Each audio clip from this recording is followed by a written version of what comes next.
Assalomu alaykum do'stlar, mening ismim Jahongir Umirov. Bugun sizlar bilan Reading Part 3 ga ham yetib keldik. Reading Part 3 da endi qisqacha reklama va qisqacha bannerlarni o'rniga 19-asr haqida umuman biz hech narsa ko'rmadik. Assalomu alaykum do'stlar, mening ismim Jahongir Umirov, shaxsiy IELTS ballim 8 va Ceferdan C1 darajasiga egaman va ko'p yillik ish tajribamdan kelib chiqqan holda sizlarga aytishim mumkinki, Ceferdan yoki IELTS dan yuqori natijaga chiqishning yagona siri bu reading va listening bo'limlarini yaxshigina ballar bilan tugatishingiz kerak, bajarishingiz kerak. Ushbu taskda, ushbu topshiriqda sizga birinchi o'rinda lug'aviy boyligingiz, ya'ni lug'at bilimingiz yordam beradi va qanchalik katta va qanchalik yaxshi ishlatilgan lug'atingiz bo'lsa, siz listeningni ham, readingni ham bemalol yaxshilab bajara olasiz. Lekin ko'plab studentlarimda bir qiyinchilik bor. Ular lug'atni to'g'ri yodlashni bilishmaydi va lug'at yodlashda qiynalishadi. Yodlangan so'zlarini keyinchalik amaliy jihatda ishlatisha olmaydi. Bunda ularga yordam berish kerak bo'lgan lug'at strategiyalari, lug'at metodikalari va ularni to'g'ri ishlatish yo'llari bor. Ushbu metodikalar, strategiyalar hammasi bizning Mentor School o'quv markazida har bitta darsimizda har bitta o'quvchimiz uchun shaxsiy yondashuv bilan o'rgatiladi. Agar siz ham ushbu metodikalarni va strategiyalarni bilib olishni xohlasangiz, bizning videomizning izohlarida, kommentariyalarda vocabulary so'zini yozib qoldiring. Biz esa boshladik.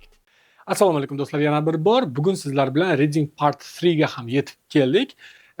Bugun sizlar bilan o'rganib chiqamiz qanday qilib Reading Part 3 ni to'g'ri yechish kerak, nimalarga ahamiyat berish kerak, nimalarga ahamiyat berish kerak emas, qiyinchiligi nimada, oson tomoni nimada va lug'at qiyinchiligini, ya'ni bilmagan so'zlarni qanday qilib ularga qaramasdan ham to'g'ri javob topish mumkinligini o'rganib chiqamiz.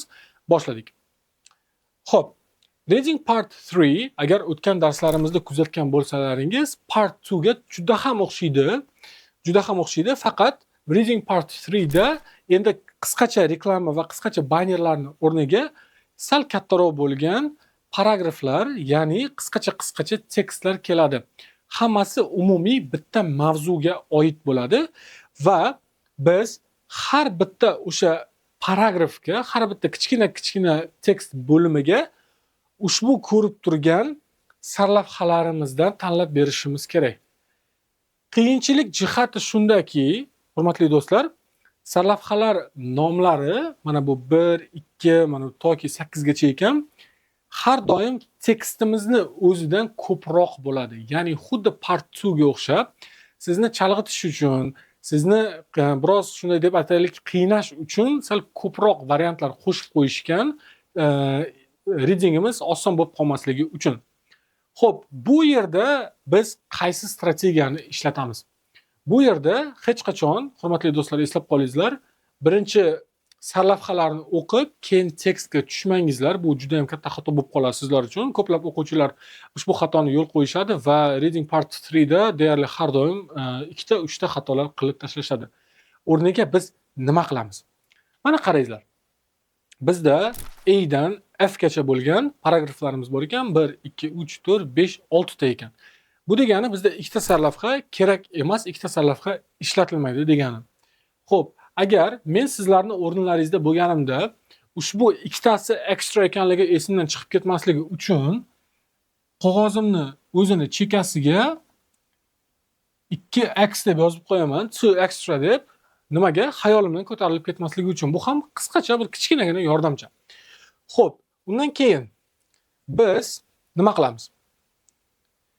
Readingimizda umumiy sarlavhasi bo'ladi. Eng katta sarlavhasi Immigrations to the United States. Amerikaga yoki Qo'shma Shtatlarga immigratsiya. Qisqacha background berib o'taman. Immigratsiya degani o'zingizni, vataningizni tark etib, boshqa bir davlatga, boshqa bir joyga yashashga to'liq ko'chib ketish va ketish u yerga. Ya'ni bu yerda Amerikaga bo'lgan immigratsiya degan tekst haqida o'qiymiz ekan, bu degani pastimizdagi butun hamma tekstlarni hammasi mana shu Amerikaga ketish va nimaga u borligi, qachon boshlanganligi haqida to'liq axborot beriladi. Bizga hozir faqatgina mana bu A paragrafi kerak bizga. Biz o'zi topshirig'imiz nima? A paragrafini yaxshilab o'qib chiqib, uni umumiy g'oyasini va umumiy u yerda nima aytilganligiga nisbatan bitta sarlavha berishimiz kerak. Kelinglar ko'ramiz uni qanday yechish kerakligini. Katta o'qiymiz. The United States of America has long been the world's chief receiving nation for immigrants. Amerika Qo'shma Shtatlari ancha vaqtdan beri dunyodagi eng ko'p immigrantlarni qabul qiladigan davlat bo'lgan ekan. Okay? Immigrant is a person who leaves his or her country to settle and live in another country. Boya aytib o'tganimdek, immigrant bu shunday odamki, kim o'zini davlatini tashlab boshqa davlatga yashash uchun ketadigan odam immigrant deb ataladi. Xo'p, men sizlarga hozirning o'zida kelingizlar bitta foydali ish qilamiz. Yangi lug'atlarni hammasini aytib ketaman, sizlar belgilab ketingizlar. Bu yerda misol uchun settle degan so'z, ya'ni o'rnashmoq, joylashmoq biron bir joyda. Xo'p, over the years, many millions of people have uprooted and left family and friends to move to America.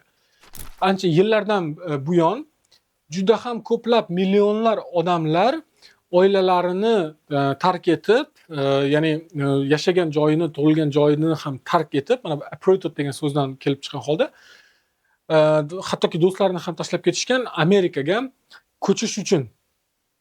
Some felt forced to leave. Ba'zilari o'zlarini majbur his qilishgan bu narsaga. Nimaga? Chunki ular qo'rqishgan o'zlarini hayotlari uchun due to dangers present in their home countries. Nimaga ular qo'rqishgan o'zlarini hayotlari uchun? Chunki o'zlarining uylari, ya'ni uy vatanlarida bor xavfni deb. Misol sifatida hammalaringizdan bilsalaringiz kerak, ba'zi bir davlatlar juda ham notinch, urushli davlatlar bo'lishlari mumkin. Ushbu joylardagi odamlarga nisbatan gapirilyapti bu yer. Xo'p, for example, many immigrants left countries that were at war or that didn't give them the freedom to practice their faith. Ko'plab immigrantlar nimaga ko'chib ketishgan ekan? Chunki ularni davlatlarda urush bo'lgan ekan yoki ularga erkinlik berilmagan ekan o'zlarini bemalol hayotlarini yashashlari uchun va fikr mulohazalarini bildirish uchun. Xo'p, immigrants also left their native lands if they couldn't find work or enough food to live. Yana nima uchun ular ketib qolishgan ekan? O'zlarining davlatlaridan ko'chishar ekan, yetarlicha ovqat, ya'ni oddiy qilib aytganda ovqatlanish yoki pul topisha olmagan, yashash uchun yoki ish topisha olmagan ekan. Xo'p, whatever the reason, immigrants usually have had to sacrifice a life that is familiar for one that is unknown.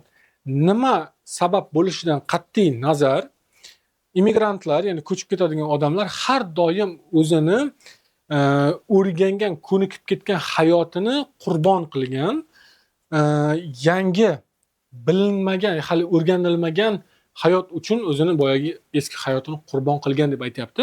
Xo'p, endi qarangizlar, biz to'liq tarjima qilib chiqdik umumiy gapimizni. Biz nimalarga ahamiyat berishimiz kerak? Hozir umumiy tekst nima haqida bo'ldi? Umumiy tekstimizda eng asosiy qismida eng ko'p bo'lib nima uchun immigrantlar ko'chib ketishi haqida gap bo'ldi bizda. Ya'ni qanday sabablar keltirildi? Xavf-xatar, erkinlik yo'qligi, ish yo'qligi, ovqat yetishmovchiligi bor edi. Ya'ni bizda 4 ta sabab aytib, nima uchun immigrantlar ketib qolishi haqida ekan. Bu degani bizda A paragrafimiz asosan nima uchun immigrantlar o'zlarini vatanini tark etadi haqida tekst o'qidik, to'g'rimi? Men hozir qilayotgan mulohaza juda ham muhim. Sizlar ham o'zlaringizni praktislaringizda xuddi shunday mulohaza yuritishingizlar kerak. Chunki boyagi variantlar paragraflarga chiqishdan oldin siz o'zingiz uchun prediction, ya'ni oldindan bashorat qilib ko'rishingiz kerak. Hozir o'zi men nima haqida o'qidim va asosiy maqsadi bu paragrafni nima edi degan savolni o'zingizga bir berib ko'rishingiz kerak. Right? Mana endi ushbu sabablarni olamiz, ya'ni immigrantlarning ko'chish sabablarini olamizda tepaga variantlarga chiqamiz va part 2 ni ko'rgan bo'lsalaringiz, men chiqarib tashlash strategiyasini ko'rsatgandim. Agar hali ko'rmagan bo'lsangiz, albatta o'sha videoni ko'rib qo'yishingiz kerak. Biz ham xuddi o'sha strategiyani 3-partda ham ishlatamiz. Biz ko'chib ketish sabablarini olamiz, reasonlarini va har bittasiga qo'yib chiqamiz. Okay. First, Birinchisini o'zida chiqib qo'ydi. Reasons for immigration, ya'ni ko'chib ketish uchun bo'lgan sabablar deb birinchisini o'zida chiqib turibdi. Xo'p, bu juda ham yaxshi. Biz buni belgilaymiz, lekin amin va aniq bo'lishimiz uchun, javobimiz aniq to'g'ri kelganligiga garantiya, ya'ni kafil bo'lishimiz uchun mana bularni ham chiqarib tashlashimiz kerak, 100% to'g'ri kelmasligini. Birinchisi, European immigrants, Yevropa immigrantlari. Yevropa haqida umuman gap bo'lmadi. American immigration in the 60s, 60-yillardagi Amerika immigrantlari haqida gap yo'q edi. Prohibition of slavery in 19th century, ya'ni qullikni yopilishi, ya'ni ular cheklanishi 19-asrda, 19-asr haqida umuman biz hech narsa ko'rmadik. Looking for a new opportunity, yangi imkoniyat izlagan holda, yangi imkoniyatlar haqida o'qimadik. Survival of immigration despite economic problems, ya'ni ekonomik iqtisodiy muammolarga qaramasdan immigratsiyani saqlanib qolganligi, iqtisodiyot haqida o'qimadik. Va religious discrimination, diniy diskriminatsiya. Diskriminatsiya degan so'zni agar bilmasalaringiz yozib olingizlar. Bu qisish, sig'dirmaslik, chida olmaslik biron narsaga, ya'ni o'sha narsaga qandaydir bosim o'tkazish. Diniy bosim haqida o'qidikmi? O'qimadik. Hammasi chiqib ketdi bizda, faqat bittasigina to'g'ri keldi. Right? Xo'p, hurmatli do'stlar, yana bir bor qaytarib o'taman, nimalar qilishimiz kerak. Birinchi o'rinda paragrafimizni yaxshilab o'qib chiqamiz. O'zimiz harakat qilamiz unga bitta nom topishga yoki bitta bashorat qilishga, prediction qilishga harakat qilamiz. Qarangizlar do'stlar. Part 3 da bitta qaysidir so'z yoki bitta qaysidir gapga qarab javob chiqarib bo'lmaydi. Ushbu partda paragrafni umumiy g'oyasini chiqarish kerak va umumiy o'zi nima haqida gapirilayotganiga qarash kerak. Ko'pincha holatlarda sizlarni chalg'itishga harakat qilishadi, ya'ni gapni boshida yoki gapni oxirida bitta gap bilan boshqa paragrafga to'g'ri keladigan bir o'xshashroq bir gap aytishadi, lekin asosiy mag'zida, asosiy main text joyida ular umuman boshqa narsani gapirishadi. Shuning uchun hech qachon sizlar ba'zi bir joylarda ko'rishingizlar mumkin, boshini va oxirini o'qib tez javob bersang bo'ladi degan hintlar ko'rgan bo'lishingizlar mumkin. Ular hech qaysi ishlamaydi. Men bu narsalarga sizga garantiya beraman.